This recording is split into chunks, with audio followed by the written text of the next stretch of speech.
2025ની IPL તો આમ જોવા જઈએ તો મારા માટે સરપ્રાઈઝ હતું કે આયુષ માત્રે અને તમને બંનેને સિલેક્શન માટે બોલાવવામાં આવ્યા હતા. તો આઈપીએલની જે સિલેક્શન હોય છે તે કઈ રીતના હોય છે? MS ધોનીનું ઓફ ફિલ્ડ અને ઓન ફિલ્ડ કેવો અનુભવ રહ્યો તમારો? ઓન ધ ફિલ્ડ બી બહુ પોલાઇટ છે. ડોમેસ્ટિકમાં પરફોર્મ કરવું હાર્ડ છે કમ્પેર ટુ આઈપીએલ. સીએસકેને લોકો પ્યાર કરે છે ને, તો એ આ સીએસકે છે જે 18 વર્ષથી અમે મતલબ જે સીએસકે ક્રિકેટ રમી છે. ગુજરાત ટાઇટન્સનું જે હોમ ગ્રાઉન્ડ કહેવાય છે અમદાવાદ, એમાં સીએસકેના ફેન્સ વધારે જોવા મળ્યા. જ્યારે સિલેક્શન થયું જીટીમાં અને સીએસકેમાં પણ, ત્યારે સૌથી પહેલો કોલ કોને કર્યો? MS ધોની 2026ની આઈપીએલ રમી રહ્યા છે કે નહીં? સીએસકેમાં લાસ્ટ મેચ અહીંયા હતી તો મને એવું થયું કે હું મારા હોમ પર છું પણ એક મહેમાન તરીકે આવ્યો. હાર્દિકભાઈનું મને એક જ વસ્તુ બહુ ગમે કે એમનું એટીટ્યુડ. સમગ્ર ભારતમાં નાનાથી લઈને મોટા સુધીને જકડી રાખતો જો એક વિષય હોય તો એ છે ક્રિકેટ. અત્યારે આઈપીએલ ચાલી રહી છે ને આઈપીએલનું જે 18મું સિઝન છે તેના વિજેતા આપણને નેક્સ્ટ વીકમાં મળી જશે. તો આઈપીએલના પ્લેટફોર્મ દ્વારા ભારતને અનેક સ્ટાર ક્રિકેટર્સ મળ્યા છે કે જેમને વિશ્વમાં ભારતનું નામ રોશન કર્યું છે અને અનેક રેકોર્ડ પણ બનાવ્યા છે. ત્યારે આઈપીએલની દર સિઝનના અંતે અનેક નવા ચમકતા સ્ટાર ઉભરીને સામે આવતા હોય છે. ત્યારે આ 2025ના સિઝનની વાત કરીએ તો માત્ર 14 વર્ષના વૈભવ સૂર્યવંશી, આયુષ માત્રે, પિયુષ આર્યા, વિપર્જ નિગમ અને આજે જેની વાત કરવી છે એવા ગુજરાતી સ્ટાર ઉર્વિલ પટેલના નામ ખૂબ જ ચર્ચામાં રહ્યા છે અને અનેક ક્રિકેટ એક્સપર્ટ દ્વારા આ યુવા ક્રિકેટર્સના ભરપેટ વખાણ પણ કરવામાં આવ્યા છે. ત્યારે આવો જાણીએ ઉર્વિલ પટેલની આઈપીએલની યાત્રા. નમસ્કાર, આપ જોઈ રહ્યા છો ચક્રવાત ન્યૂઝ. હું છું આપની સાથે નિધિ. ઉર્વિલ, જે 2025ની આઈપીએલ છે તે કેવી રહી? 2025ની આઈપીએલ તો આમ જોવા જઈએ તો મારા માટે સરપ્રાઈઝ હતું, કેમ કે એક્સપેક્ટ નહોતું કર્યું કે આવી રીતે મને ઓપોર્ચ્યુનિટી મળશે. પણ સ્ટીલ જેટલી બી હું 3 મેચ રમ્યો કે 3 મેચ ટીમ સાથે હતો, આઈ થિંક બેસ્ટ એક્સપિરિયન્સ મારા જે ક્રિકેટિંગ કરિયરનો હતો એમાં સૌથી બેસ્ટ એક્સપિરિયન્સ. આઈપીએલનું જ્યારે ઓપ્શન હતું ત્યારે તમારું સિલેક્શન નહોતું થયું અને મિડ સિઝનમાં સીએસકે દ્વારા તમને પિક કરવામાં આવ્યા, સિલેક્ટ કરવામાં આવ્યા. ત્યારે આખી સિલેક્શનની પ્રક્રિયા કઈ રીતની હતી અને એનાથી તમારા અંદર કેટલો કોન્ફિડન્સ આવ્યો છે? ઓપ્શન તો આઈ થિંક નવેમ્બર મહિનામાં હતું એન્ડ એના પછી તો આખું અમે ડોમેસ્ટિક ક્રિકેટ રમ્યા. પણ સ્ટીલ મારું જે રીતના ડોમેસ્ટિક પરફોર્મન્સ હતું એ રીતે મારા બેક ઓફ ધ માઇન્ડ મને કંઈક ના કંઈક જગ્યા પર તો એવું હતું કે મને ક્યાંક તો ઓપોર્ચ્યુનિટી મળશે. પણ એના પછી હું સીએસકેમાં જ્યારે પીક થયો એના પહેલાં હું જ્યારે ઋતુરાજ ઇન્જર્ડ થયો ફર્સ્ટ ટાઈમ, તો એ જગ્યાએ એ વખતે મને અને આયુષ માત્રેને બેને ટ્રાયલમાં બોલાયા હતા. તો એ બંનેમાંથી પછી અમે ત્યાં ટ્રાયલ્સ કર્યું. એના પછી એમાં ઋતુરાજની જગ્યા પર આયુષને લીધો એન્ડ ધેન બીજા 10 દિવસ પછી મને એક ટ્રાયલ મેચ માટે ત્યાં સીએસકેમાંથી બોલાવ્યો હતો. તો એક ઇન્ટ્રા સ્કોડ મેચ હતી અને પછી એક 2 મેચ અમે રમ્યા હતા. એટલે એમાં મેં સારું પરફોર્મ કર્યું 2 મેચમાં અને પછી વંશ બેદી ઇન્જર્ડ થયો, તો એની જગ્યા પર પછી મને રિપ્લેસમેન્ટમાં as a wicket keeper batsman મળશે. તમે જે રીતના કીધું કે આયુષ માત્રે અને તમને બંનેને સિલેક્શન માટે બોલાવવામાં આવ્યા હતા, તો આઈપીએલની જે સિલેક્શન હોય છે તે કઈ રીતના હોય છે? આઈ થિંક આઈપીએલનું સિલેક્શન આમ જોવા જઈએ તો જે અમે ડોમેસ્ટિક મેચીસ રમીએ છીએ કે જે અમારું ડોમેસ્ટિક જે સૈયદ મુશ્તાક અલી ટ્રોફી છે, વિજય હજારે ચરણજી ટ્રોફી છે, એના પરફોર્મન્સના બેઝ પરથી જ આઈપીએલનું સિલેક્શન હોય છે. એવરી ટીમના સ્કાઉટ્સ દરેક એ મેચ જોતા હોય છે. પછી એસોસિએશનમાં જે લીગ થાય છે 2020, હવે દરેક એસોસિએશન લીગ કરે છે, એમાં સ્કાઉટિંગ નજર રાખતા હોય છે. તો એમને કોઈ પ્લેયર્સ લાગતો હોય, કોઈ સિલેક્ટેડ પ્લેયર્સ, તો એમાંથી પછી એ પ્રોસેસમાંથી એ લોકોને જેવી રિક્વાયરમેન્ટ હોય ટીમની એના પરથી સિલેક્શન થતું હોય. ઓકે, તો તમારે જે ફર્સ્ટ મેચ તમે સીએસકેમાં રમી તેમાં 11 બોલમાં 33 રન, બીજામાં 0 ઉપર આઉટ અને ત્રીજામાં 37 રન 19 બોલમાં, એ વખતે માઇન્ડસેટ કેવો હતો તમારો? આઈ થિંક ફર્સ્ટ મેચમાં હું જ્યારે ગયો ત્યારે પહેલાં તો મને એમ હતું કે હવે 3 મેચ છે તો રમાડશે કે નહીં રમાડે. પણ હું ત્યાં પહોંચ્યો તરત મને સરે કહી દીધું હતું કે તું આ મેચ રમીશ અને બિંદાસ એવું જ બેટિંગ કરજે કે તું ટ્રાયલ મેચમાં જે બેટિંગ કર્યું છે એમ કોઈ પ્રૂવ કરવાની જરૂર નથી કે તું આવું કરી શકે છે, આમ કરી શકે છે, કોઈ પ્રેશર લેવાની બી જરૂર નથી. કેમ કે એ લોકો જાણતા હતા કે જે મેં ટ્રાયલ્સ મેચમાં બેટિંગ કરી છે એવી રીતે જ હું રમીશ, એ એપ્રોચથી રમીશ તો 100% સારું પરફોર્મન્સ થવાનું છે. અને કંઈ ના કંઈ બેકઅપ ધ માઇન્ડ મારા પર બી હતું કે મારી પાસે આ વર્ષે ખોવાનું કંઈ હતું નહીં, જે કંઈ બી હતું એ મારે અર્ન કરવાનું જ હતું. તો હું બી ફ્રી હતો, કોઈ પરફોર્મન્સનું પ્રેશર નહોતું કે મને કરી દેવું છે આમ. અને બીજી એક વસ્તુ કે જે મેં મારી મહેનત કરેલી છે, જે મહેનત પર મને વિશ્વાસ હતો, એના પર મેં ટ્રસ્ટ રાખ્યો કે હું મેચમાં કરી લઈશ. તો આઈ થિંક હું ફ્રી બી હતો, કોઈ પરફોર્મન્સનું પ્રેશર નહોતો અને એના લીધે જ એ સારું પરફોર્મન્સ થયું. અને સ્ટીલ બીજી મેચમાં જે 0માં આઉટ થયો એ વસ્તુમાં પાછું હું પ્રોસેસ ભૂલીને, જે અત્યાર સુધી હું પ્રક્રિયા કરી છે એ ભૂલીને હું પરફોર્મન્સ કરવા માટે ગયો. તો એ જગ્યા પર પાછું મને ડાઉનફોલ આવ્યું કે એ મેચમાં મારા રન ના થયા. અને સ્ટીલ પાછું ત્રીજી મેચમાં જ્યારે પાછું કર્યું તો ફરીથી પાછું જે પ્રોસેસ ઇમ્પોર્ટન્ટ છે, કે જે એક રૂટીન સેટ હોય છે કે પરફોર્મન્સ કરવા માટે દરેક પ્લેયર્સ એક રૂટીન હોય છે પોતાનું. પરફોર્મન્સ કરવું એ આપણા હાથમાં નથી, જ્યારે જઈએ ત્યારે થાય ના થાય 2 નંબર ડઝન્ટ મેટર. પણ એ વસ્તુ પરફોર્મન્સ કરવા માટે જે તમારી રીત હોય છે, જે તમારું પ્રોસેસ હોય છે, એ પ્રોસેસમાં ધ્યાન આપવું ઇમ્પોર્ટન્ટ છે. તો હું ફરીથી એ મેચનું ફોરગેટ કરીને મને મારી ભાઈ સાથે હું બેઠેલો ત્યારે એમને બધું મને કીધું, પછી એ જ વસ્તુ મેં પ્રોસેસ કરી તો એનું પરિણામ પાછું મને એ મેચમાં સારું મળ્યું. તમે MS ધોનીની વાત કરી, તો MS ધોનીનું ઓફ ફિલ્ડ અને ઓન ફિલ્ડ કેવો અનુભવ રહ્યો તમારો? હું જેટલું બી પર્સનલ એક્સપિરિયન્સ કર્યો તો મારા માટે તો બેસ્ટ હતું. કેમ કે એક દરેક જણનું એક સપનું હોય છે કે મારી ભાઈ સાથે ખાલી બેસવું, ફોટો ક્લિક કરવો. અને ભગવાનની દયાથી, મારા માતાજીની દયાથી મને એમની સાથે ડ્રેસિંગ રૂમ શેર કરવાનો મને મોકો મળ્યો. તો એ જ વસ્તુ છે કે હું થોડો નર્વસ હતો સ્ટાર્ટિંગમાં કે મતલબ એમને કંઈક કહીશું કે કંઈક ખોટું લાગશે એમ તેમ. પણ એ ઓન ધ ફિલ્ડ જેટલા શાંત છે એટલા જ ઓફ ધ ફિલ્ડ બી શાંત છે. નેવર કે આટલા દિવસમાં મેં એમને જોયું કે ક્યારે એમને ગુસ્સો આવ્યો. કોઈ બી ઇવન આટલી ખરાબ પરિસ્થિતિમાં બી મેં એમને ગુસ્સો કરતા નહીં જોયા. અને એમનું પ્લાનિંગ અલગ હોય છે, હજી સમજતા વાર લાગશે કે એ શું વિચારી રહ્યા છે, શું નહીં. ઓન ધ ફિલ્ડ બી બહુ પોલાઇટ છે. કેમ કે જેટલી બી મેં વાત કરી, નસીબ મારું સારું હતું કે અમે દિલ્હીથી અમદાવાદ આવતા હતા તો ફ્લાઇટમાં અમે બે જ એક સીટમાં હતા. તો ખાસું મેં 1.5 કલાક જેટલો સમય હું એમની સાથે બેઠો, બધી વાતો કરી. એમને બહુ બધી ટિપ્સ મને આપી છે, cricket related, life related, personal લાઈફમાં.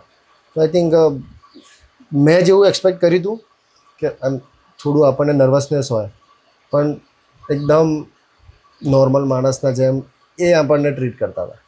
આઈ થિંક ધીરે ધીરે કમ્ફર્ટેબલ થયું એમની સાથે. અને બેસ્ટ છે, જે કહેવાય છે ને કે એમને જે રિસ્પેક્ટ અર્ન કરી છે એ અહીંયા એમની પાસે રહીને પછી ખબર પડે છે કે કેમ આટલી પબ્લિક એમને લવ કરે છે, આટલું પ્યાર એમને, એટલું માન સન્માન કેમ આપે છે. CSKમાં ઘણા બધા યંગ પ્લેયર્સ છે, ઇન્ટરનેશનલ પ્લેયર્સ છે, તો એમના સાથે તમારો બોન્ડ કેવો હતો અને પ્લસ એમનાથી તમને શું શીખવા મળ્યું છે? આઈ થિંક CSKમાં જેટલા બી પ્લેયર્સ છે, જેમ કે સિનિયર પ્લેયર્સ છે, જડ્ડુભાઈ, અશ્વિનભાઈ, કોનવે, વિજય શંકર, જ્યારે હું ફર્સ્ટ ડે ગયો ત્યારે દરેક જણે મને એ જ કીધું કે બિંદાસ રમજે અને કોઈ ટેન્શન લેવાની જરૂર નથી. કે તું, જ્યારે હું ઋતુરાજને ફર્સ્ટ ટાઈમ મળ્યો ત્યારે ઋતુરાજ જોડે મેં વાત કરી કે ઋતુ તું શું વિચારે છે એમ રમવા જતા. તેને એવું કીધું કે ડોમેસ્ટિકમાં પરફોર્મ કરવું હાર્ડ છે કમ્પેર ટુ IPL. તો કે તું જે રીતે ડોમેસ્ટિકમાં પરફોર્મ કરીને આવ્યો છે તો તને બહુ ઇઝી છે કે IPLમાં તું પરફોર્મ કરવું. કેમ કે ત્યાં વિકેટ સારી હોય છે, ત્યાં બોલ બહુ, મતલબ બોલની ક્વોલિટી, બેટની ક્વોલિટી, એટમોસ્ફિયર એવું હોય છે. તો કે ત્યાં પરફોર્મ કરવું ઇઝી છે. તો બેક ઓફ ધ માઇન્ડ જે કંઈ બી આપણા મનમાં ડાઉટ હોય ને તો ઇઝી ત્યાં જ ક્લિયર થઈ જતા હતા. એક કોઈ બી પ્લેયર્સ જોડે વાત કરીએ તો, સિનિયર્સ જોડે. અને as a youngster, as a new કમર, મને એ જ વસ્તુની જરૂર હતી કે મને પોઝિટિવિટી મળે, મને પોઝિટિવ મતલબ એટમોસ્ફિયર મળે.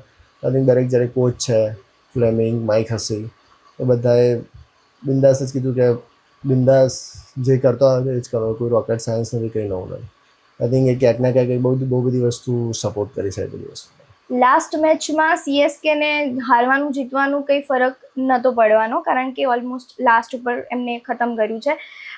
જીટીનો એક ઇમ્પોર્ટન્ટ મેચ હતી, બિકોઝ એમને ફર્સ્ટ નંબર ઉપર રહેવા માટે સીએસકેની મેચ જીતવાની જરૂરી હતી. તો એ વખતે ગેમ પ્લાન હતો એ કેવો હતો? ગેમ પ્લાન તો એટલું જ હતું કે મતલબ મને એવું ફીલ થયું ને, જે લાસ્ટ મેચ અમે જે રમ્યા ને એ સીએસકે છે. જે 18 વર્ષથી જે સીએસકેના ફેન્સ અને સીએસકેને લોકો પ્યાર કરે છે ને, તો એ આ સીએસકે છે જે 18 વર્ષથી અમે મતલબ જે સીએસકે ક્રિકેટ રમી છે. તો કંઈક ના કંઈક એક વસ્તુ છે કે અમે જે આ એ મેચમાં માઇન્ડસેટ તો એવું કંઈ નહોતું. અમે બસ એવું જ હતા કે ટોપ નોટ પર અમે ફિનિશ કરીએ અને બેસ્ટ રમીએ. અમારા મતલબ જેટલું અમારી પર કેલિબર છે, દરેક પ્લેયર્સ જે છે એ અમે ક્રિકેટ રમીએ. તો આઈ થિંક અમને એ ટાઈમે બેસ્ટ પરફોર્મન્સ થયું કે આખા આ સિઝનનું સૌથી બેસ્ટ પરફોર્મ કર્યું. પણ યસ, હવે જીતવું હારવું, ક્વોલિફાય થવું ના થવું, એક દરેક ટુર્નામેન્ટે દરેક વસ્તુ ચેન્જ થતું હોય અને આપણા હાથમાં નથી. બસ આપણા હાથમાં છે કે બેસ્ટ ક્રિકેટ રમવું. તો હવે રિઝલ્ટ તો જે થઈ ગયું એ બદલવાનું નથી. પણ યસ, અમે આ વર્ષથી જેટલું બી લેસન મળ્યું છે, જે સિલી મિસ્ટેક્સ થઈ છે કે ક્યાં કોને શું ઇમ્પ્રૂવ કરવાની જરૂર છે, કેમ કે દરેક પ્લેયર્સે પોતાને પર્સનલ એનાલાઇઝ કર્યું છે. તો એના એ વસ્તુનું અમે નેક્સ્ટ યર ઇમ્પ્રુવમેન્ટ કરીશું. એ જ વસ્તુ પર ધ્યાન આપીશું જ્યારે બી પ્રેક્ટિસ અમે સ્ટાર્ટ કરીએ. તો આઈ થિંક જે રીતની અમારી ટીમ છે, સીએસકે જાણીતું છે, આઈ થિંક નેક્સ્ટ યર 100% અમે ટ્રોફી જીતીશું. સાચી વાત છે, કારણ કે ગુજરાત ટાઇટન્સનું જે હોમ ગ્રાઉન્ડ કહેવાય છે અમદાવાદ, એમાં સીએસકેના ફેન્સ વધારે જોવા મળ્યા. તો ફેન્સથી કેટલો સપોર્ટ મળે છે? એક સૌથી વધારે સપોર્ટ જ્યાં બી જઈએ, ઇવન ચેન્નઈ છોડીને કંઈ બી બીજી જગ્યા પર, તો સૌથી વધારે યલો કલર જ દેખાતું હોય. તો આઈ થિંક એ જ બેસ્ટ વસ્તુ છે ને કે જ્યારે તમે ત્યાં રમતા હોય ત્યારે મોટિવેશન કરવાવાળું જો બહારથી આપણને પ્રેક્ષકનું સપોર્ટ મળે કે પ્યાર મળતો હોય, તો એ ટાઈમ પર જુસ્સો આપણને અલગ આવે છે. એ ટાઈમ પર સડનલી મોટિવેટેડ એનર્જી આપણને અંદર હોય છે. તો આઈ થિંક એ બેસ્ટ વસ્તુ છે. અને સીએસકેનું જે છે ફેન ફોલોવિંગ, એ દરેક જગ્યા પર છે એ વસ્તુ. તો બહુ મસ્ત છે કે જે એક માણસના લીધે આટલું બધું અમને પ્યાર મળે છે, સીએસકેનો માહીભાઈના લીધે. આઈ થિંક એ બેસ્ટ છે અમારા માટે. તમારો કોઈ દિવસ આમ ફેન મુમેન્ટ હોય કે જે તમને વધારે બહુ યાદ રહી ગયું હોય, એવું કોઈ છે? અત્યારે મેં આ મેચમાં જ જોયું હતું કે દરેક મેચમાં અમે જોતા હોય તો મોટા મોટા પ્લેયર્સના પોસ્ટર અને હોલ્ડર લઈને આવે. તો અહીંયા ખબર મને અચાનક મેં જોયું તો એક ભાઈ હતા, તો મારા નામનું મોટું પોસ્ટર લઈને આવેલા કે Urvil proud of Palanpur, proud of Gujarat. એવું તો એક થોડું એવું લાગ્યું કે ના યસ, હવે એમ જે મહેનત કરી છે એનું સક્સેસ હવે દેખાય. ઉત્તર ગુજરાતનું નામ રોશન કર્યું છે એવું કહી શકાય. એવું કહી શકાય. જ્યારે તમે રમવા જાઓ છો, અમુક વખતે 0 બોલમાં આઉટ થઈ જાઓ છો, અમુક વખતે ઇનિંગ સારી નથી જતી, સિરીઝ જ આખી ખરાબ જાય છે, ત્યારે તે વખતે માઇન્ડસેટ કેવો હોય છે? એ વખતે આજનું યુવાધન છે કે જે ડિપ્રેશનમાં બહુ જલ્દી જતું રહે છે, ત્યારે તમારા માઇન્ડમાં એ વખતે કેવું ચાલતું હોય છે? એ જ વસ્તુ છે કે એને તમે જે કીધું કે ડાઉનફોલ આવે કે જ્યારે ખરાબ ઇનિંગ જાય, તો હવે એ બી એ વસ્તુ છે કે જે તમે કીધું ને કે ડિપ્રેશનમાં જતું રહે છે. યસ, એક લેવલ પર ક્યારેક એ મેં બી ફીલ કર્યું છે, કેમ કે આપણે એમાં એક emotion, as a cricketer, professional cricketer, emotion હોય છે. ક્રિકેટથી ઇમોશન જોડાયેલા છે, એક્સપેક્ટેશન હોય છે કે હું સારું કરીને આગળ જાઉં. પણ હવે જ્યારે બી આવે છે, ત્યારે બી મતલબ લાઈફમાં તો જ્યાર સુધી ક્રિકેટ રમીશું ત્યાં સુધી આવવાનું જ છે. તો અમે એવું ટ્રાય કરીએ કે એને કેટલું ઓવરકમ કરીએ, કારણ કે અમારી એ ટાઈમ પર અમારા હાથમાં શું છે એ વસ્તુ પર ફોકસ કરીએ છીએ વધારે. મતલબ હું હવે શીખ્યો છું કે હું બી આ જ વસ્તુનો આન્સર શોધતો હતો અને મને મારી ભાઈ જોડેથી આ વસ્તુનો આન્સર મળ્યો છે. તો એમને મને એટલું જ કીધું હતું કે તારા હાથમાં શું વસ્તુ હોઈ શકે, પરફોર્મન્સ થાય ના થાય એ તારા હાથમાં નથી, પણ પરફોર્મન્સ કરવા માટે તું શું મહેનત કરી શકે એ તારા હાથમાં. સો આઈ થિંક હું બી એ જ વસ્તુ વિચારીશ કે જે મારું રૂટીન સેટ છે, મારું પ્રોસેસ સેટ છે, એ પ્રોસેસ હું ફોલો કરું છું કે નહીં. તો ક્રિકેટમાં દરેક જણને ખબર છે કે ડાઉન તો એક લેવલમાં ક્યારેય ચાલવાનું નથી, ઉપર નીચે ગ્રાફ થવાનો જ છે.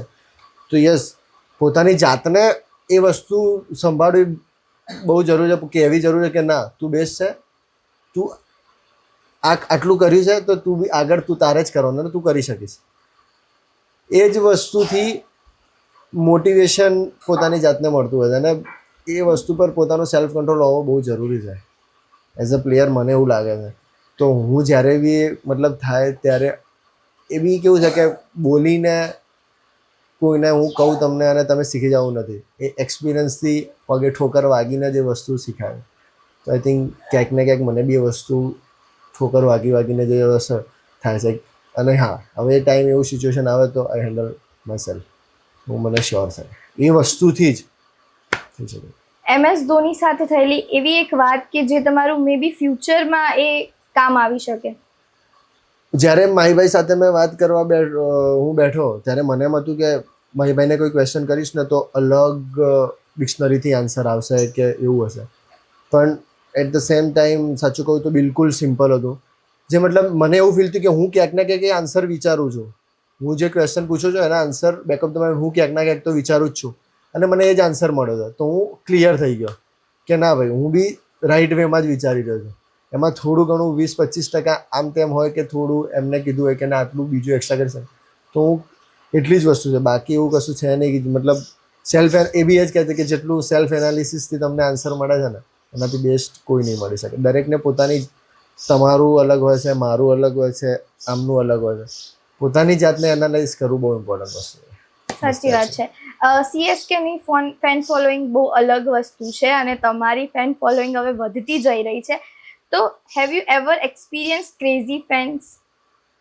હા, એ જ્યારે હોટલ પર હોઈએ ત્યારે જ એક્સપિરિયન્સ થાય છે કે સાથે ક્યારે બી લિફ્ટની બહાર જવું હોય થોડી બી બહાર સુધી તો બી પબ્લિક ફેન્સ આટલો પ્રેમ અમને કરે છે કે મેં હમણાં જ જોયું એ વસ્તુ કે રાત્રે આખી રાત નીચે હોટલમાં બેસી રહે છે કે ક્યાંય કોઈ પ્લેયર્સ આવે અને એમનો ઓટોગ્રાફ કે સિગ્નેચર મળે. એટલે એ જે અમને પ્યાર કરે છે એ વસ્તુ માટે અમને બહુ બધો આભાર માનું છું કે અમને આટલો પ્યાર કરે છે. પણ અને જ્યારે ક્યારેય બી એ વસ્તુ કરવા આવે છે કે ઓટોગ્રાફ કે સાઇન, તેમ સારું ફીલ થાય છે કે નહીં આપણને ફ્રેન્ડ્સ આપણને આટલો પ્યાર કરે છે. તો બહુ એટલે હવે મને એવું લાગ્યું છે કે અહીંયાની મેચમાં મને એવું લાગ્યું કે જ્યારે હું અમદાવાદમાં રમ્યો CSKમાંથી કે ના, હવે મને બી લોકો જેમ બીજા પ્લેયર્સને પ્યાર કરે છે એવું પ્યાર કરે છે. કેમ કે હું ગ્રાઉન્ડમાં બાઉન્ડ્રી પર ફિલ્ડિંગ કરતો હતો તો મારા નામથી લોકો બોમા પાડતા હતા.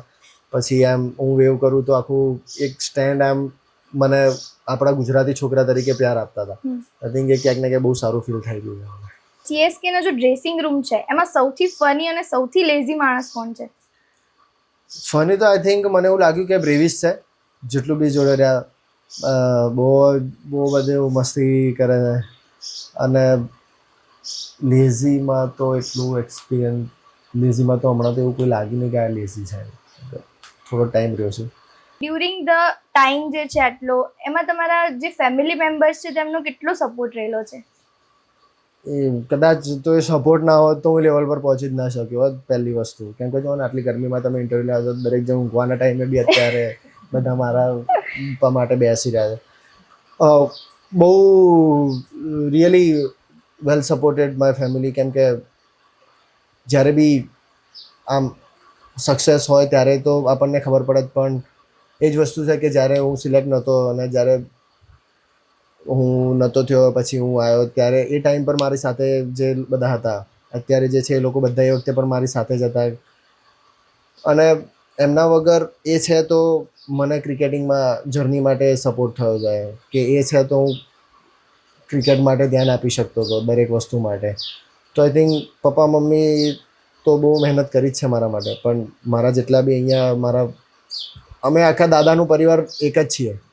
અમે કોઈ એવું નથી કે અલગ અલગ છીએ. તો આઈ થિંક આખું દાદાના પરિવાર બધા જે મારા કાકા છે, 4 કાકા છે, મારા આંટીસ છે, મારા ભાઈ બહેન છે, દરેકે બહુ સપોર્ટ કરે છે અને એ વસ્તુ એક્સપ્રેસ નહીં કરી શકાતી વર્ડ્સથી, પણ અંદરથી મારા દિલને અને મારા માઇન્ડને એ વસ્તુ ખબર છે કે ક્યારે મને એવું લાગે કે હું એકલો છું, મને એવું ફીલ થાય કે હવે મને જરૂર છે, એ ટાઈમ પર બધા મારી સાથે હોય. જ્યારે સિલેક્શન થયું જીટીમાં અને સીએસકેમાં પણ, ત્યારે સૌથી પહેલો કોલ કોને કર્યો હતો? જ્યારે જીટીમાં સિલેક્શન થયું, જીટીનું તો મને યાદ છે કે ઘરમાં હું, મારો એક ભાઈ, મારા બે ભાઈ અને હું અંકલ ત્યાં અમારા ઘરમાં અંદર હતા અને ઓક્શન ચાલતું તો જોઈ રહ્યા હતા વિડીયોઝ, મતલબ લાઈવ. તો એ મેં નામ આવ્યું 123 ઉર્વિલ પટેલ. તો બધા કે ચૂપ આમ સ્ટોપ, શું છે? પછી ખાલી કોમેન્ટેટર ત્યાં જે બોલતા એનાઉન્સર એટલું જ બોલે કે હા થેન્ક યુ ટાઇટન્સ. અમે પછી કશું જોવા જ નહીં રહ્યા કે આગળ કોઈએ બીડ લગાવી છે કે નહીં, કે ઓપ્શન પતી ગયું છે. તો ત્યાં અમે ત્યાં બહુ ખુશ હતા અને એ દિવસે એ વખતે સડનલી 5 વર્ષથી હું મહેનત કરતો હતો અને સિલેક્ટ નહોતો થતો અને એ વર્ષે સિલેક્ટ થયું તો લિટરલી બધાની આંખમાં હરખના આંસુ હતા અને હું મારા ભગવાનને જે માનું છું એ અહીંયા ઘરે છે મારા, તો એમની સામે એ વખતે સિરિયસલી આમ આંસુ હતા કે મેં આટલી જે મહેનત કરી છે એમનું મને પરિણામ આપ્યું છે. તો અને જ્યારે સીએસકેમાં કોલ, અને હું એવું છે ને કે ક્યારે બી કોલ મને લાગે તો હું કોઈને કોલ કરતો નહીં કે ભાઈ હું સિલેક્ટ થઈ ગયો કે એવું. હું પપ્પાને બી હું નહીં કીધું કે હું સિલેક્ટ થઈ ગયો આ વર્ષે બી સીએસકેમાં જ્યારે સિલેક્ટ થયો ત્યારે, કેમ કે હું થોડું સરપ્રાઈઝ રાખવા માગું છું કે કોઈ કહે કે ભાઈ ઉર્વિલ સિલેક્ટ થઈ ગયો છે એવું, મને જાતે એવું એક્સપ્રેસ કરવું નહીં મને ગમતું કે સિલેક્ટ કેવું. તો આઈ થિંક એ સરપ્રાઈઝમાં થોડી મજા છે. અને બીજી વખતે હું સિલેક્ટ કર્યો ત્યારે અહીંયા જ હતો, ફેમિલી જોડે જ હતો, અહીંયા ખાલી પપ્પા અને પાલનપુર હતા. તો રાતે પછી બંને ટાઈમ ફેમિલીવાળા રાતે 12-12:30 વાગે ઘરે કેક કટિંગ કરી, પછી ફટાકડા ફોડ્યા. આઈ થિંક એ જ વસ્તુ છે ને કે as a player, as a person, ફેમિલીનો મને જે સપોર્ટ જોઈએ, પ્યાર જોઈએ, એ ટાઈમ પર મને મળે. સાચી વાત છે, ફેમિલીનો સપોર્ટ હોવો જરૂરી પણ છે. આપણે વાત કરી જીટીની, તો જીટીમાં જ્યારે તમારું સિલેક્શન થયું ત્યારે જીટીના ટીમમાં ગયા તમે, ભલે કોઈ પણ મેચ તમને એ વખતે તમે પ્લેઇંગ 11માં નહોતા, પરંતુ જે એક્સપિરિયન્સ હતો તે કેવો હતો? યસ, ત્યાં બધા એવું જ કહેવાય છે કે જીટી અને સીએસકે સેમ ફ્રેન્ચાઇઝી છે, બિકોઝ ઓફ કે સેમ એવી રીતે કે ઇન ધ સેન્સ ત્યાંનું જે મેનેજમેન્ટ છે એ પ્લેયર્સના રિઝલ્ટથી ઓરિએન્ટેડ નથી હોતું. પ્લેયર્સને ક્યાં સપોર્ટની જરૂર છે, ક્યાં ગ્રો કરવાની જરૂર છે, ક્યાં શું જરૂર છે, એના પર એ લોકો વર્ક કરે છે. આઈ થિંક બંને ફ્રેન્ચાઇઝીમાં કોઈ ડિફરન્સ નથી. તો બંનેનું મને એવું લાગે છે પ્રમાણે વાતાવરણ, જે એટમોસ્ફિયર હોય છે in the dressing room, A similar છે. નોર્મલ તમારી મેચ પતે પછી તમે જીત્યા હોય તો યસ, જીત્યા હોય તો વીઆર બધા સાથે થઈને સેલિબ્રેટ કરે, હાર્યા હોય તો બી સેમ વસ્તુ છે કે બધા થઈને સાથે સેલિબ્રેટ કરે. ના કોઈ ઇન્ડિવિજ્યુઅલ કે ભાઈ તારા લીધે મેચ હાર્યા કે તારા લીધે મેચ જીત્યા. યસ, જીતીશું જોડે અને હારીશું જોડે. એઝ અ ટીમ ક્રિકેટ રમીએ છીએ, તો કોઈ બી ડિસિઝન આવશે આપણે એઝ અ ટીમ કરીશું. I think A best part છે બંને જણનો. બંનેનો જે ડ્રેસિંગ રૂમનો માહોલ હતો તે કેવો હતો? ડ્રેસિંગ રૂમમાં બધા બહુ જ ચીલ હોય છે અને વધારે મજા ફોરેનર જોડે વધારે આવે છે કે એ લોકો વધારે ચીલ હોય છે. તો સિમિલર ટાઈપ જ છે કે ડ્રેસિંગ રૂમમાં દરેક જણ પોતપોતાનું કરતું હોય છે, કેમ કે મેચના ટાઈમે દરેક જણ પોતાનું અલગ ઝોનમાં હોય. તો અને જે વસ્તુ છે પ્રેક્ટિસમાં અને એ બધામાં આપણને બહુ મજા આવે કે કોચિસ છે માહોલ એકદમ લાઇટ રાખતા હોય કે મેચનું કોઈ આપણને પરફોર્મન્સ પ્રેશર નહીં કે મેચનું કોઈ પ્રેશર નહીં. તો એ જ બધી વસ્તુથી રિઝલ્ટ ઓરિએન્ટેડ આપણા ફેવરમાં આવે. સૌથી વધારે મજા કેમાં આવી, જીટી ઓર સીએસકે? સૌથી વધારે મજા બંનેમાં મજા જ આવી જાય. જીટીમાં બી મજા, કેમ કે જીટીમાં એવું ફીલ થતું હતું કે હું મારા હોમ પર રમું છું, અને સીએસકેમાં લાસ્ટ મેચ અહીંયા હતી તો મને એવું થયું કે હું મારા હોમ પર છું પણ એક મહેમાન તરીકે આવ્યો.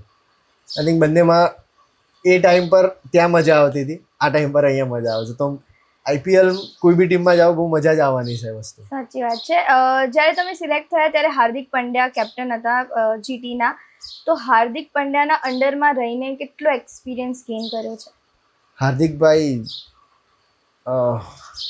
હાર્દિકભાઈનું મને એક જ વસ્તુ બહુ ગમે કે એમનું એટીટ્યૂડ, નેવર ડાય એટીટ્યૂડ છે એમનું. ક્યારે બી હાર માનવાની નહીં એવું એટીટ્યૂડ છે એમનું. આઈ થિંક એમનું એ જ વસ્તુ મને બહુ ગમે છે, કેમ કે ક્રિકેટનું કેવું વસ્તુ છે કે ઉપર નીચે થયા જ કરવાનું છે ક્યારે બી પરફોર્મન્સ વાઇઝ, પણ એ એટીટ્યૂડ જે મેન્ટેન રાખવું એ એમના જેવું બહુ ઓછા માણસમાં હોય છે. ફર્સ્ટ નંબરમાં છે મારા માટે હાર્દિકભાઈ, કે એટીટ્યૂડ વાઇઝ આઈ થિંક એમનું એ જ બેસ્ટ છે. Attitude wise Hardik Pandya. તો બેસ્ટ બેટ્સમેન કોણ? મારા ફેવરેટ બેટ્સમેન તો સૂર્યકુમાર યાદવ છે. ઓકે. જેટલું બી હું એમને મતલબ હું મારી ગેમને એ રીતના રિલેટેડ કરું છું કે હું ટ્રાય કરતો હતો કે એ રમતા હોય એવી રીતે રમું. તો પહેલેથી જ મારા મતલબ એમને જ્યારથી સારું પરફોર્મ કરવા લાગે છે આઈપીએલમાં અને બધા એમને જેટલું મેં જોયા છે આઈપીએલમાં તો એના પછી તે મારા ફેવરેટ. And best bowler? હા, બેસ્ટ બોલર તો મને નોર્મલી જસપ્રીતભાઈ, કેમ એ જ એટલું એવું લાગે કે થોડું ડિફિકલ્ટ છે રમવું એમને. તમારી આમ ગણી શકાય તો બેસ્ટ ફ્રેન્ચાઇઝી જે છે તમારી કઈ ફેવરેટ છે? કારણ કે અત્યારે આરસીબીના ફેન ફોલોઈંગ વધારે છે તો સીએસકેના પણ ફેન ફોલોઈંગ વધારે છે. તો એઝ અ પ્લેયર તમારે કઈ ટીમમાં રમવા જાઓ તો તમને વધારે આમ ગમે? ફેન ફોલોઈંગ તો બેસ્ટ પાર્ટ છે જ ટીમનો, પણ આઈ થિંક એ વસ્તુ ઇમ્પોર્ટન્ટ છે કે તમે જ્યાં જાઓ છો ત્યાં તમને રમવા મળે છે કે નહીં. એઝ અ ક્રિકેટર જો તમને ગ્રોથ કરવું હોય તો ફેન ફોલોઈંગ એ આપણા હાથમાં નથી, એ ફેન્સના હાથમાં જ છે. પણ એઝ અ પ્લેયર ગ્રો કરવું હોય તો કઈ ફ્રેન્ચાઇઝીમાં તમને રમવા મળે છે, કઈ ફ્રેન્ચાઇઝીમાં તમે જાઓ તો તમને પરફોર્મન્સ કરવા માટે ઓપોર્ચ્યુનિટી મળે. તો એ જ વસ્તુ છે. પણ જે હોય છે દરેક જણનું અલગ અલગ કે ભાઈ મારી આ ફેવરેટ, મારી આ ફેવરેટ. પણ મને એવું નહીં લાગતું કે એઝ અ ક્રિકેટર કોઈ વસ્તુ તમે ડિસાઇડ કરી શકાય, કેમ કે જે તમને લે એ તમારી ફેવરેટ થઈ હતી. ઓકે. અને ખુદના ફેવરેટ ખુદ જ બનવું પડે કારણ કે રમવાનું છે, લાંબી ઇનિંગ રમવાની છે એટલા માટે. તો આપણે ડોમેસ્ટિક ક્રિકેટની વાત કરીશું. ડોમેસ્ટિક ક્રિકેટમાં તમારું જે બેસ્ટ પરફોર્મન્સ ગણી શકાય તે કયું હતું? મારી ડોમેસ્ટિક સિઝન આ વર્ષની બહુ સરસ ગઈ છે આખી ડોમેસ્ટિક સિઝન. અને બેસ્ટ પરફોર્મન્સ તો જે સૈયદ મુશ્તાક અલી ટ્રોફીમાં મેં બેક ટુ બેક 200 કર્યા એ મારા બેસ્ટ પરફોર્મન્સ છે. 28 બોલમાં 100 રન. માઇન્ડસેટ કેવો હતો? એ બી એ જ વસ્તુ છે કે એમાં માઇન્ડસેટ એવું કંઈ નહોતું બનાવ્યું કે મારે કરી દેવું છે, આ કરવું છે. બસ જસ્ટ મારી નોર્મલ પ્રોસેસમાં હતો ને એ જ બેટિંગ જે કરી હતી કે વોટ ધ બોલ ને hit the ball, bus that's it. એટલું બાકી કંઈ ના કંઈ રોકેટ સાયન્સ નથી કે મેં આવું વિચાર્યું ને ગયો તો કે આજે કરી દેવું છે, મારું સિલેક્શન નથી થયું ને મારે કરી દેવું છે એવું. હું ગયો તો બસ જસ્ટ નોર્મલ રમવું છે એવી રીતે. ઉર્વિલ પટેલ કે જે વડોદરાની ટીમમાં રમે છે પહેલા, પછી ગુજરાતની ટીમમાં જાય છે ને હવે આઈપીએલમાં રમે છે. આખી જર્ની કેવી રહી છે અત્યાર સુધીની? હા, હું જુનિયર ક્રિકેટ બરોડાથી રહ્યો 6 વર્ષ. દેન 2018માં મેં શિફ્ટ કર્યું ગુજરાતમાં, તો ત્યાંથી બી મારા 7 વર્ષ થઈ ગયા છે અહીંયા રમતા રમતા. તો બહુ બધા લર્નિંગ્સ છે, કારણ કે ક્રિકેટ એવી વસ્તુ છે કે શીખવાનું જ છે. જ્યારે અત્યારે બી હું ઘરે આવું છું તો હું કંઈક ને કંઈક વસ્તુ વિચારતો હોઉં. તો એ એક્સપિરિયન્સમાં કહું તો મને એસોસિએશન બહુ બેક કર્યું છે. એસોસિએશન મને બહુ ઓપોર્ચ્યુનિટી આપી છે કે હું મારી જાતને પ્રૂવ કરી શકું, અને એ લોકો સ્ટીલ મારામાં બિલીવ રાખે છે કે યસ ઉર્વિલમાં કેપેબિલિટી છે રન કે પરફોર્મન્સ કરવાની, તો એ કરશે. આઈ થિંક થેન્ક ગોડ કે અને થેન્ક્સ ટુ યુ એમને થેન્ક્સ કે એસોસિએશનને કે મને આટલું ઓપોર્ચ્યુનિટી આપી. અને જ્યારે મને ખબર પડે છે કે ધીરે ધીરે ઘડાઈને એ આઈપીએલ લેવલ સુધી પહોંચે છે, તો ત્યાં આપણે સર્વાઈવ કરી શકીએ છીએ અને ત્યાં સારું પ્રદર્શન કરી શકીએ. આઈપીએલમાં ઇન્ટરનેશનલ પ્લેયર્સનું આવું આઈપીએલની વેલ્યુ કેટલી વધારે છે? હા, એક લેવલ પર અત્યારે કોમ્પિટિટિવ ટુર્નામેન્ટ થઈ ગઈ છે કે દરેક કન્ટ્રીના પ્લેયર્સ, સારા પ્લેયર્સ આપણી ટીમમાં આઈપીએલમાં રમે છે. અને એક લેવલમાં તો એટલું જ કે કોમ્પિટિટિવ ટુર્નામેન્ટ થઈ ગઈ છે કે ઇન્ટરનેશનલ લેવલના દરેક પ્લેયર રમતા હોય. અને બાકી તો આમ જોવા જઈએ તો આપણા પ્લેયર્સથી જ અને આપણા ઇન્ડિયન પ્લેયર્સથી જ આઈપીએલ આટલું ફેમસ છે. As a kid have you ever thought કે ના હું ક્રિકેટર બનીશ? જ્યારે કિડ્સ હતો ત્યારે તો નહોતું ખબર, પણ અમને ખબર હતી કે હું ક્રિકેટર બનીશ જ્યારે નાનો હતો ત્યારથી. એટલે હું તો મહેનત જ કરતો કે એમને મહેનત કરાવી, હું મહેનત કરતો કે એમની મહેનત, પેરેન્ટ્સની, ફેમિલીની મહેનત. તો હવે એ વસ્તુ ક્યાંક લાગે છે કે યસ જે મહેનત કરી એનું ફળ મળ્યું. If not cricketer then what? નહીં, સાચેમાં ક્યારેય ઇમેજિન નહીં કર્યું એ વસ્તુ મેં. એટલે જ મને પોઝિટિવિટી અને પોઝિટિવ એનર્જી મારા ક્રિકેટ માટે મળી છે. ઓકે. ક્યારેય નો નેવર. યસ, હવે હું ઇન્કમટેક્સમાં લાગ્યો છું એટલે આમ સેફ છે, પણ બાકી મેં ક્યારેય એવું વિચાર્યું નહીં કે હું ક્રિકેટર ના બન્યો તો હું શું કરીશ. ઓકે, તો તમારી ગવર્મેન્ટ જોબ યસ છે. Yes okay. Yes, just A B just because of cricket, okay, sports કોટામાં. Sports quota. યસ, એટલે ક્રિકેટ જ જે છે બધું મને આપ્યું છે. બટ બેકઅપ પ્લાન છે હવે છે, હવે છે. પણ વિચાર્યું નહોતું ક્યારે કે જ્યારે એક એજ આવે ને 19 થી 25 વર્ષમાં કે હવે ક્રિકેટમાં આગળ નહીં વધીશ તો શું કરીશ. એ મેં ક્યારે નહોતું વિચાર્યું કે હું બીજું કંઈ કરું. અને એના માટે મેં તો નહોતું જ વિચાર્યું, પણ હું ક્યારે એવું ના વિચારી શકું કે ફેમિલીનો, પેરેન્ટ્સનો સપોર્ટ હોય તો જ. કેમ કે જો અગર એમ કહી દે કે બેટા હવે તું કંઈ નહીં કરતો તો શું કરીશ, તો મારા મનમાં ડાઉટ આવતો. પણ ક્યારે એ લોકોએ મારામાં ડાઉટ નહીં કર્યો, તો એટલે મને એ વસ્તુમાં ડાઉટ નહીં. એઝ અ યંગ પ્લેયર તમે બીજા યંગસ્ટર્સને શું કહેવા માંગશો કે જે ક્રિકેટર બનવા માંગે છે પણ એમને ક્યાંક ને ક્યાંક એક માધ્યમ નથી મળી રહ્યું? ક્રિકેટર બનવા માટે તો સૌથી પહેલું વસ્તુ મને એવું લાગે છે કે જે સ્ટાર્ટ જ્યારે ક્રિકેટ કરીએ છીએ ને ત્યારે આપણે તો બાળક જ હોઈએ છીએ. જ્યારે હું બી સ્ટાર્ટ કરું ત્યારે બાળક હતો, તો સૌથી વધારે ઇમ્પોર્ટન્ટ રોલ એમના પેરેન્ટ્સનો થઈ જાય છે કે પેરેન્ટ્સ કેટલો સપોર્ટિવ કરે છે, પેરેન્ટ્સ કેટલો એમને ક્રિકેટર બનવા માટે એફર્ટ્સ આપી રહ્યા છે.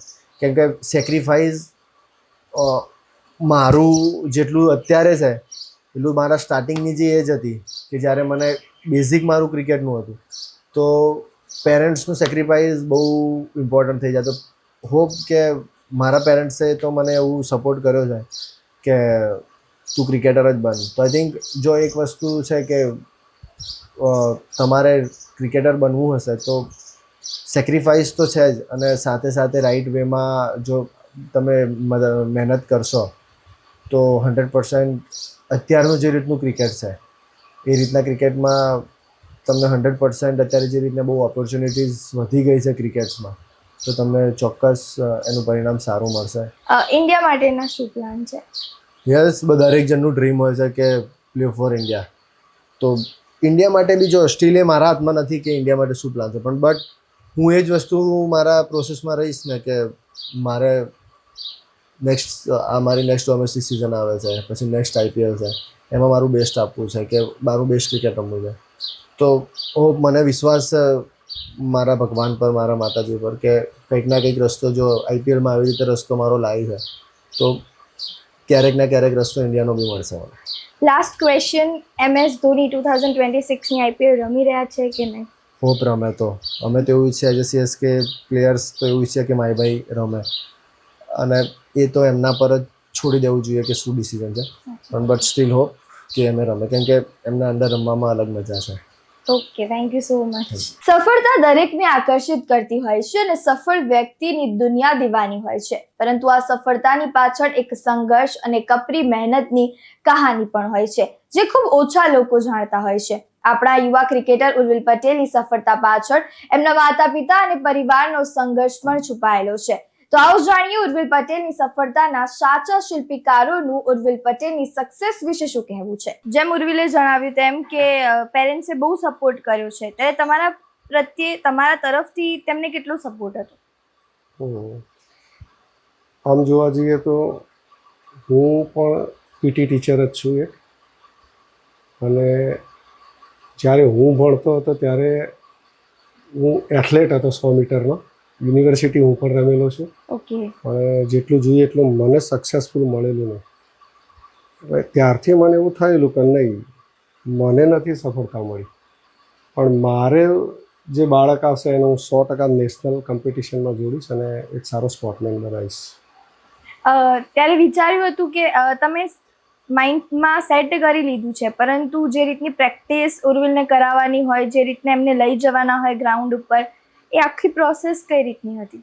અને હું ઉર્વિલ લગભગ 4 વર્ષનો હશે એટલે મેં નક્કી કરેલું, પેરેન્ટ્સે બધા બેસીને, મોટા બાપા એમની જોડે રહેતો પહેલાં 4 વર્ષ સુધી તો એ ઘેર આવું પ્લાસ્ટિકનું બેટનું દડું બહુ કૂટાવતા. પછી રાઈક ઘણીવાર ત્યાં પાલનપુર લઈને આવી મારી જોડે, એટલે કે આરો બેટ દડો સારું કૂટે છે.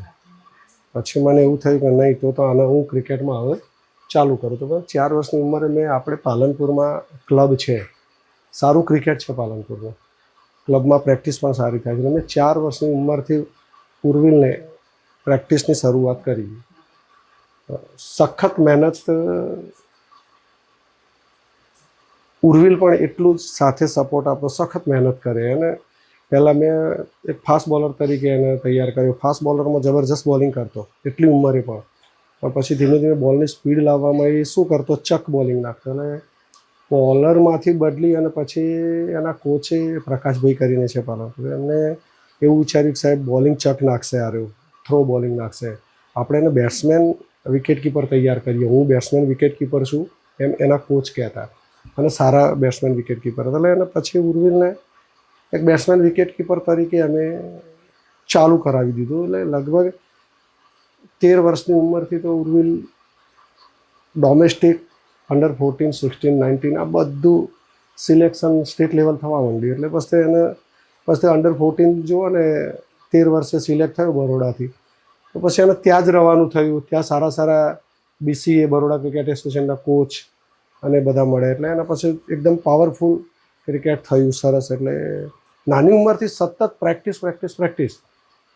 અમે બંને વેકેશન પડે એટલે દિવાળી વેકેશન હોય 20 દિવસનું, ઉનાળુ વેકેશન હોય 35 દિવસનું, તો અમે પાલનપુર તો એ રમતો, પણ વધારાનું નવું શીખવા માટે અમે બંને સ્કૂટર લઈ અને અમદાવાદ જતા રહેતા ઉર્વિલને લઈ. અને એ વેકેશનમાં અમે ત્યાં પ્રેક્ટિસ વધારાની કરાવીએ. એટલે ત્યાં અમદાવાદ એવું લાગતું કે કંઈ નવું શીખે, પણ ખરેખર ત્યાં પણ ઉર્વિલ પ્રેક્ટિસ કરતો. તો ત્યાં ઉર્વિલ 10 વર્ષનો હશે અને ત્યાં 15 વર્ષના છોકરા રમતા, પણ ઉર્વિલનું એ વખત પણ ટેલેન્ટ 15 વર્ષના છોકરા કરતાં પણ અમને એવું લાગતું કે અમદાવાદમાં બહુ સારું ક્રિકેટ હશે, પણ ઉર્વિલના પાછળ હતું. 10 વર્ષનો ઉર્વિલ ત્યાં 15 વર્ષના ક્રિકેટરો શરમાવે એવી બેટિંગ કરતો. એટલે અમે ત્યાં લઈ જતા, પણ કંઈક ઉર્વિલને એક માહોલ મળે ત્યાં અમદાવાદમાં. અને એમ કરતાં પછી ઉર્વિલ સતત સ્ટેટ લેવલની ટુર્નામેન્ટો, તમામ ટુર્નામેન્ટોમાં સિલેક્ટ થયો. છેલ્લે અંડર 19 વર્લ્ડ કપની ટીમમાં પણ ઉર્વિલ હતા. એટલે પ્રેક્ટિસ સતત ઉર્વિલે ખૂબ કરી છે. અમે જેટલું કહ્યું છે, એના કોચે કહ્યું છે, એ બધું ઉર્વિલ પૂરેપૂરાને કરતા. ડાયટમાં બહુ સાચવવું પડતું. PT ટીચર તરીકે હું એના મમ્મીને કહું કઈ રીતે ડાયટ કરાવો, એ રીતે કમ્પ્લીટ ડાયટનું પણ અમે બહુ ધ્યાન પણ આપતા. તમે PT ટીચર છો અને ઉર્વિલ ત્યારે સ્કૂલમાં પણ હશે, તો કઈ રીતે સ્કૂલ અને ક્રિકેટ બંને બેલેન્સ કરવામાં આવતું? હા, આમાં કેવું છે કે હું જે સ્કૂલમાં હું નોકરી કરું ત્યાં જ ઉર્વિલને મેં ભણાવ્યું. હું સેકન્ડરી હાયર સેકન્ડરીમાં ટીચર, ઉર્વિલ પ્રાઇમરીમાં ભણે. એટલે એને મોર્નિંગ સ્કૂલ, મારે બપોરની સ્કૂલ. એટલે હું ફ્રી જ હોય, પણ એને સવારે 7 વાગ્યાની સ્કૂલ હોય તો મેં અમારા મેનેજમેન્ટ સાથે વાત કરેલી કે મારે ઉર્વિલને ક્રિકેટર બનાવવો છે, એમાં મારે તમારો સાથ સહકાર જોઈએ છે. મેનેજમેન્ટ કહે છે અમારો કઈ રીતનો સાથ સહકાર? અમે કીધું અમે ઉર્વિલને હું 7 વાગે શાળાએ નહીં મૂકી શકું, ઉર્વિલને હું 9:30 શાળાએ મૂકી શકીશ. તો 9:30 થી 12નો સમય છે, એટલું જો તમે અમને મંજૂરી આપતા હોય તો મારે ઉર્વિલને ક્રિકેટર બનાવવો છે. મેનેજમેન્ટ કે ઓકે, તમે તાર ઉર્વિલને 9, 9:30 તમને ટાઈમ હોય ત્યારે મૂકી જજો. તો અમે એ રીતે સેટ કર્યું કે 9:30 ઉર્વિલને મૂકી જઈએ, 12:30 લઈ જઈએ. એટલે 12:30 હું મારા સ્કૂલનો ટાઈમ થાય, એટલે એને પછી ઘેર મૂકી દઉં.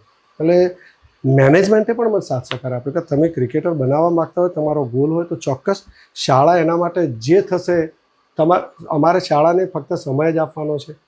તો શાળાએ કંઈક ઓકે, તો મેં પછી 1 થી 12 ધોરણ મારી સ્કૂલમાં જ ભણાવ્યો છે.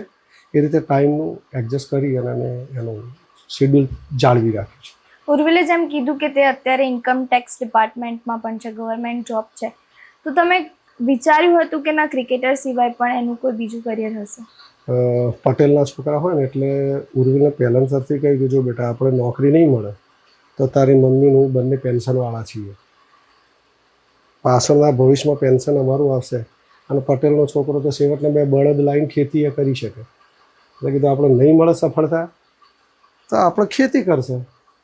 એટલે પણ બનવાનું છે ક્રિકેટર, માત્ર ભણવાનું એક બાજુમાં. મેં ભણવા માટે એટલો ફોર્સ કર્યો જ નથી. એ કદાચ ભણવા બેઠો હોય તો હું કહી લઉં કે ચાલ બેટા આપણે બાજુ મૂકી દે ચોપડી, આપણે પહેલાં પ્રેક્ટિસ. ભણવાનું તો 1 કલાક તો હું ભણાવી દઈશ, તારે જેટલું જરૂર છે એટલું ભણી લઈશ. શિક્ષણ જરૂરી છે, નો ડાઉટ. ક્રિકેટમાં પણ શિક્ષણ જરૂરી છે. એટલે એટલું આપણે એનું જે લેવલ 1 ધોરણનો, 2 ધોરણનો, 3 આપણે એ લેવલ એનું ભણાવતા અને એ રીતે એને ભણાવવામાં પણ તકલીફ નહીં પડી. તૈયાર સારો હોશિયાર હતો. એમ તો 10મામાં લગભગ 76% ઉર્વિલ લાવેલો છે, 12મામાં 56% લાવે છે. એટલે ભણવાની એને તકલીફ નહીં. અને એવું કહેવત છે કે જે છોકરાને પૂરું રમવાનું મળી જાય ને એ પછી નવરા બેઠે ભણવા જ બેસે. હા, જે છોકરાને ભણાય કરો ને એ ભણવાનું પડી મેલે રમવા દોડે. પણ મારે એનાથી ઊંધું હતું. હું ખૂબ રમાડ કરતો, એટલે એને રમવાનું સપનું પૂરું થઈ જતું, એટલે એ નવરા ટાઈમમાં ભણી લેતા. એટલે અને બીજું કે ગ્રેજ્યુએશન થયું એટલે સ્પોર્ટ કોટામાં તો ખબર છે કે નેશનલ ઇન્ટરનેશનલ સર્ટી હોય, એટલે સ્પોર્ટ કોટામાં તો એ લોકો બોલાવે છે, બરાબર. ઓનલાઈન અરજી કરી તો 2 જગ્યાએથી એને એક કેગ CAG ચેન્નઈથી પણ એને સિલેક્શન આવ્યું, પણ ચેન્નઈ આપણે દૂર પડતું હતું. અને અમદાવાદ ઇન્કમટેક્સ હેડ ઓફિસમાંથી પણ એનો ઇન્ટરવ્યૂમાં સિલેક્ટ થયો. તો મેં 1 મહિના પહેલાં કેગમાં આવેલું તો એ હાજર ન થયો કે દૂર પડતું હતું. અને આ ઇન્કમટેક્સમાં પછી ગેર વગડે જ્યાં એને હોમ ગ્રાઉન્ડ રમવાનું મોટેરા સ્ટેડિયમ અને અમદાવાદ જેવામાં નોકરી મળે એનાથી તો બીજું શું હોઈ શકે. તો એને સ્વીકારી લીધું કે હું ઇન્કમટેક્સમાં. એટલે 2 ફાયદા થયા. ક્રિકેટ રમવાનું એ અત્યારે લોકો જુઓ ઇન્કમટેક્સમાં નોકરી કરવી કેટલી મહેનત કરવી પડે છે. સ્પોર્ટ કોટા ગવર્મેન્ટ બહુ સારો વિચાર કરી રહી છે કે સ્પોર્ટ કોટામાં નોકરી મળી જાય. એટલે ઉર્વિલને સીધી નોકરી પણ મળી ગઈ. અત્યારે એના જે ટીચર્સ છે, કોચિસ છે, તમને મળે ત્યારે એમનો કેવો પ્રતિસાદ હોય છે? અરે વાત છોડી દો, પાલનપુરમાંથી લગભગ પહેલો જ IPL રમનાર પ્લેયર આવ્યો. એટલે કોચને તો કેટલો આનંદ હોય. તો પછી પણ જો આખું બનાસકાંઠા ડિસ્ટ્રિક્ટ એમ કહેતો ત્યારે વાહ, અમારા એરિયાનો જ IPL રમનાર. વડનગરવાળા પણ એટલું કહેતા કે અમારો IPL રમનાર. તો બસ કોચને તો કોચ તો એમને એમ જ કહ્યું કે મારું જીવન મુકેશભાઈ ધન્ય થઈ ગયું, કે મારે કહેવા થાય છે કે મેં તૈયાર કરેલો છોકરો IPL રમે છે. એટલે કોચ તો ગદગદ છાતી ફૂલી જાય છે એને. તમારી કેટલી ગદગદ છાતી ફૂલે છે જ્યારે તમે એમના ફેન્સ જુઓ છો ત્યારે? હા, મેં હમણાં એક છેલ્લી મેચ હું પણ જોવા ગયો. ITC નર્મદામાં રોકાયેલા. મેચ પૂરી થયા પછી અમે પણ ત્યાં ગયા. છેલ્લે ઉર્વિલ અમને ઘેર અમે આવતા હતા તો નીચે મૂકવા આવે તે નીચે મેં જોયું તો ઉર્વિલને જોઈને દોડતા ઉર્વિલભાઈ ફોટા. તો 1-2 નાના છોકરા હતા એ તો દોડતા રડવા જ માંડ્યા. પેલા ફોટો સિક્યોરિટીવાળાએ થોડા આમ કર્યા ને, જબરજસ્ત રડવા માંડ્યા કે ફોટો ઉર્વિલભાઈ ફોટો. તે બહુ છોકરાઓ રડ્યા. હું જોઈ રહ્યો. મેં ઉર્વિલને કીધું ઉર્વિલ 1 મિનિટ. સિક્યોરિટીની બાજુમાં રાખી મેં કીધું ઉર્વિલ ઊભો રહી. 2 છોકરાઓ એના મમ્મી પપ્પાને બોલા કીધું અહીં આવો, એને ફોટા પડાવો, જેટલા પાડો એટલા પાડવા દે. આટલું છોકરું રડે છે, એને કેટલો સમય વેઇટ કરીને આવ્યું છે. તો મને રડવું આવી ગયું કે આટલું આ બાળક કેમ કે આટલું બધું રડે ફોટા માટે.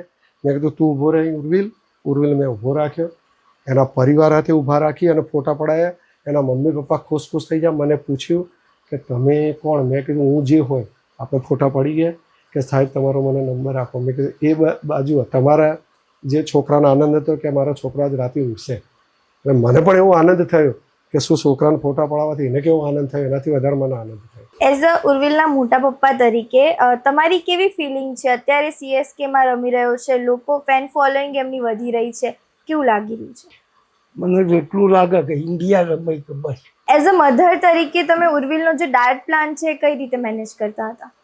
ડાયટ પ્લાન તો જ્યારથી એનું ક્રિકેટ ચાલુ કર્યું ત્યારથી હું રોજ સાંજે ચણા પલાળીને મૂકતી, સવારે જ એને નાસ્તા હું આપતી. જેમ તમે પણ ગવર્મેન્ટ જોબ કરી રહ્યા છો, એઝ અ મધર તરીકે તમે ઉર્વિલને ક્રિકેટમાં પણ લાવી રહ્યા છો, તમે કઈ રીતે આ બધી વસ્તુઓ મેનેજ કરી રહ્યા હતા? એક માનું એક સપનું હોય છે કે મારું બાળક કંઈક આગળ વધે, કંઈક ને કંઈક. એવું તો મેં નહોતું વિચાર્યું કે મારું બાળક ક્રિકેટર બને. એના પપ્પાનો ગોલ હતો એટલે મેં એમને સપોર્ટ કર્યો કે ચલો એના પપ્પાનું સપનું પૂરું કરશે. એ રીતે મેં એને એડજસ્ટ કર્યું. અત્યારે કેવું લાગી રહ્યું છે જ્યારે ઉર્વિલ CSKમાં રમી રહ્યો છે, ફેન ફોલોઈંગ વધી રહી છે? ખૂબ ગર્વની વાત છે. મને એમ થાય કે મારા બાળકે જન્મ લીધો અને આટલું છે IPL રમે, મારા માટે તો એક ગૌરવની વાત છે. શું પ્લાન છે? એની કંઈક ભાષા જ હું બોલી શકતી નથી એના માટે. ભવિષ્યમાં શું પ્લાન છે હવે એના? બસ ભવિષ્યમાં એક માતાજી કરે ઉપરવાળી મહેરબાની ઇન્ડિયન ટીમમાં આવી બસ આ જે પરફોર્મન્સ કર્યું છે એવું ને એવું ઇન્ડિયન ટીમમાં પરફોર્મન્સ કરે એ જ મારું સપનું છે.